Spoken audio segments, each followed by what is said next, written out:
एकदा एका व्यक्तीने स्वामी विवेकानंदांना प्रश्न विचारला, स्वामीजी, संसारामध्ये जेवढी आईची महती गायली जाते तेवढेच महत्त्व पित्याला का दिले जात नाही? माते इतकंच पितासुद्धा महत्त्वाचा असून सुद्धा पित्याला फारसे का महत्त्व दिले जात नाही? याचा कृपया उलगडा करावा. स्वामीजी यावर काहीच बोलले नाही.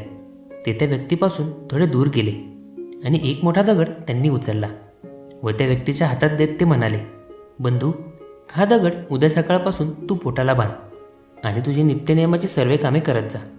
तुझ्या प्रश्नाचे उत्तर तुला मिळून जाईल. दुसऱ्या दिवशी सकाळी ओरडत असतो माणूस स्वामी विवेकानंदांकडे आला. स्वामीजी, माझी कंबर, पोट दोन्ही खूप दुखत आहे. एक प्रश्न काय विचारला मी, तुम्ही असे काय विचित्र उत्तर दिले त्याचे? माझी कंबरपोट अगदी दुखून मी हैराण झालो आहे. स्वामी मंद स्मित करत म्हणाले, बंधू, तुझ्या प्रश्नाचे उत्तर तुला मिळाले नाही का? अरे, जिने 9 महिने तुला पोटात घेऊन वाढवले, तुझे कधीही तिला ओझे झाले नाही. तिने कधीही कंटाळा केला नाही. त्या मातेची महती ही तिन्ही लोकात सर्वश्रेष्ठच आहे. मंडळी, आईसारखे दैवत साऱ्या जगतामध्ये नाही. कशी वाटली मग कथा?